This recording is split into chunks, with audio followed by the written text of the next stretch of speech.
Hi y'all, happy Friday. I'm gonna give you a couple minutes to jump on here. I know it is almost the weekend. Probably most of y'all are almost done work or done work completely, so congratulations, that's awesome.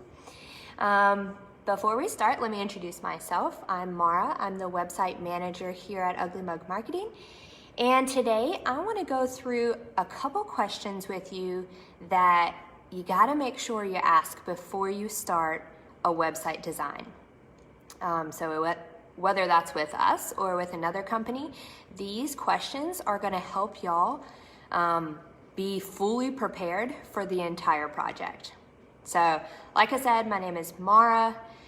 Let's see, a little bit about myself. I love the outdoors, everything outdoors. So hiking, biking, whatever it is, as long as it's outside, I love it. I grew up in Pennsylvania, so I love the mountains. Been down here for about coming up on 10 years. So it's been a while since I've been down here, but I'm still not used to the summer heat. Still working on that one. Yeah, that's a little bit about me. So I'm just gonna go ahead and jump right in with these questions. There's 13 of them. So I know that's gonna be a lot to remember. So if you would like a copy of these questions, comment below, let me know so that I can send them out to you. Okay, so the first question is, what is your design process? So before you start working with a company, ask this question. What's your design process? What does it look like? So here at Ugly Mug Marketing, we follow the 3 C's of design: content, contrast, and composition.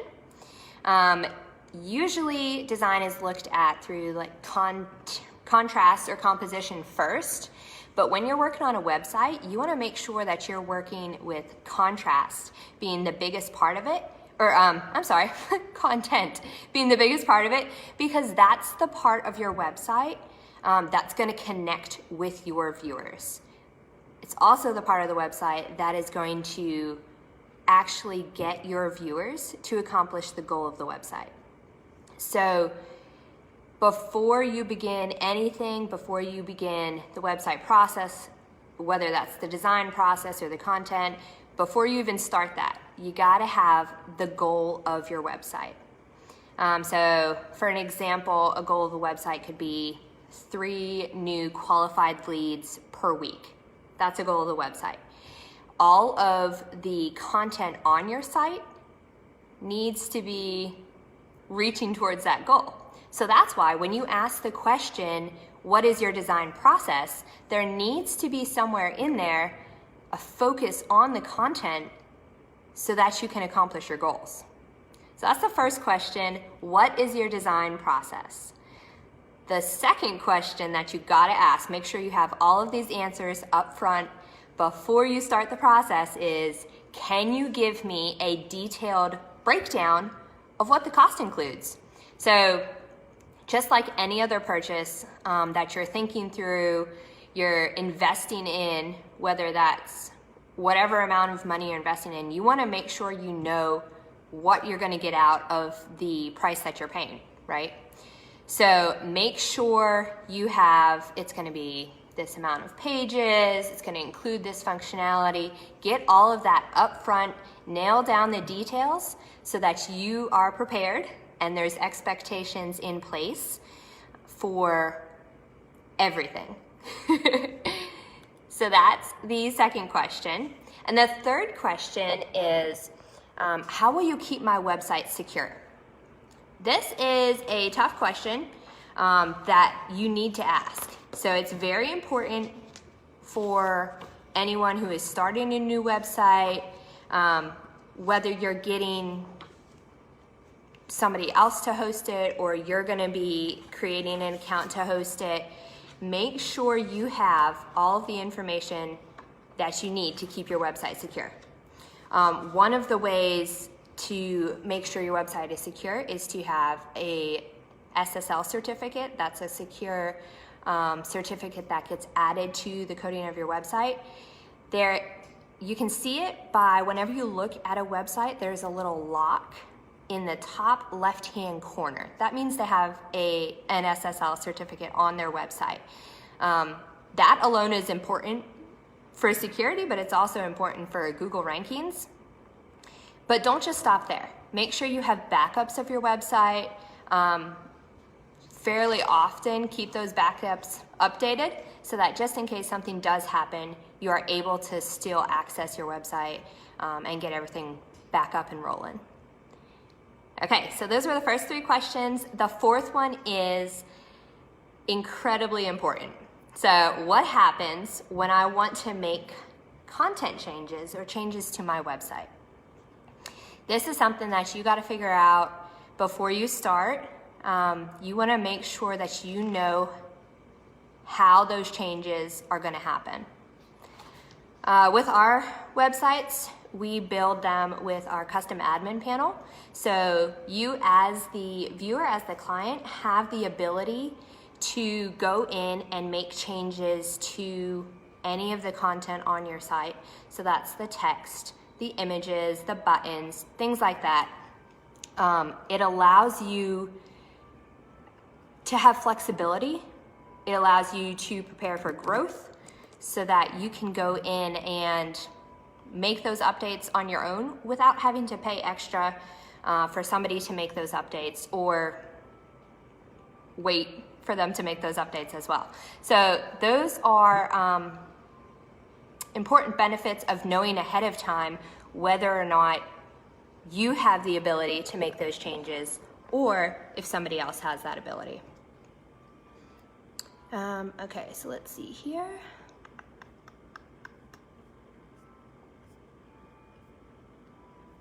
All right, sorry, I was opening my Facebook up on my computer as well, just in case any of y'all commented, I could be able to see it.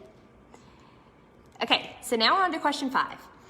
How many websites have you designed using a content management system?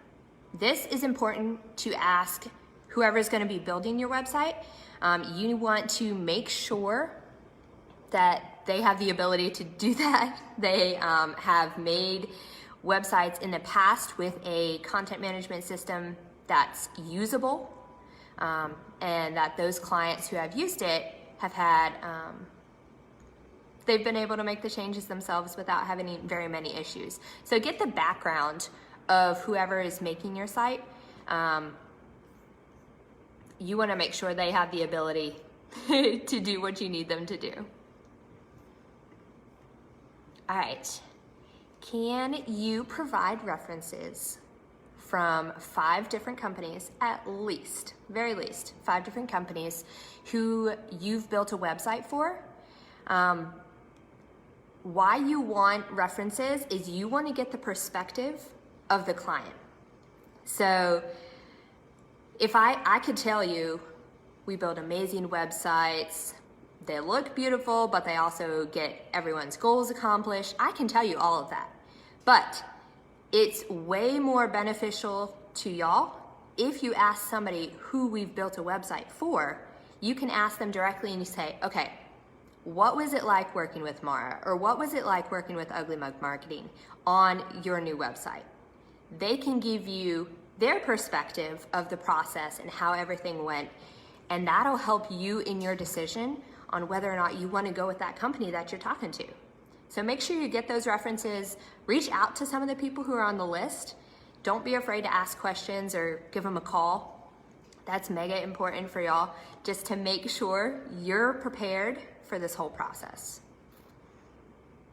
And along with that, question number 7 is, can you give me a list of the websites you've built? So not just the people who have said, who've left reviews or anything like that, but as a whole, a list of the websites you've built. This will give you not just the positive reviews, but it'll also give you the ability to look at everyone else, even the people who haven't said anything about their website process. You want to see the wide variety of design and functionality that are offered through your website designers. So make sure you ask that question ahead of time to get all of that information. Okay, question number 8 is, who will own the intellectual property of my website? So this is another one of those touchy subjects. Some websites are owned by whoever builds them. But if you're paying for a website, this is your property. You should own what's on your website. So the images, the text, all of that you should own. So the intellectual property behind your website. Ask that question, know up front whether or not, if you stop using a certain company, if they take all of that for themselves, or if they take it down, erase the website, something like that, you wanna make sure that you own the website since you're paying for it. So that's question number 8. Extremely important question. Again, I just want to take the time to say, if y'all would like these questions, I know it's kind of hard to not see it visually. If you want these questions, let me know, comment below, and I will send them over to you so that you can see them and go through it at your own time. All right. We're on to question number 9. Is the website portable? Basically what you want to ask here is, can you host the website anywhere? So if I build my website with one company, will I have the ability to take my files, any of that information, and take it to a new hosting company? You want to make sure that they are using all of the up-to-date processes so that you aren't left in the dark or left without any, hey Brandon, oh Emmett, I miss y'all. You want to make sure you're not left in the dark. You want to make sure you have the ability to move your website wherever you want it to go. All right, question number 10. We're almost done here. Like I said before, if you want to get these questions, comment below, let me know so that we can send them out to you. All right, question number 10. Is the website scalable? So if we go back to the very first thing I said with, we need to know the goal of the website. The goal of your website should not be 6 months, 3 months from where you are. The goal of the website should be to grow your business, right? And growth through your business is not just what's right in front of you. It needs to be further in advance. So your website has to have that same ability, the ability to grow with you and your company as it grows. So the ability to change out content, the ability to add in different sections or add in different products that you're selling. That's super important, and that determines whether or not you're gonna have to rebuild your website in 2 years or whether or not you can use the design and the functionality of the website that you're building for several years. So make sure you ask that question, is my website scalable? Can it grow with me? All right, question number 11.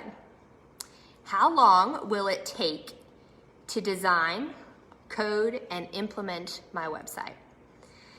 This is another good question that you want to know before you start. You want to know the whole timeline for the process. And this will kind of give you, their answer will give you kind of insight to how they work. So if it's a very, very fast turnaround, they're probably using a template to design your website. Templates are fine if that's what you're looking for, but if you're paying for a custom website, one that's custom designed around your business and what you need, then a short turnaround of 1, 2, 3 weeks is probably not good. It probably means that a template is being used to create it, and that's not what you're paying for. So make sure you know that before you start.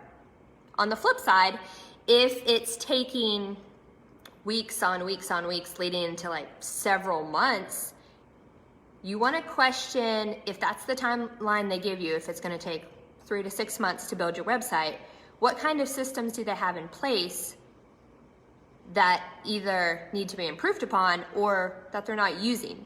So make sure you get the answer to that question ahead of time, so you know who you're working with and what the expectations are for you as a client to make sure that your website gets up properly, built well, but also in a timely way.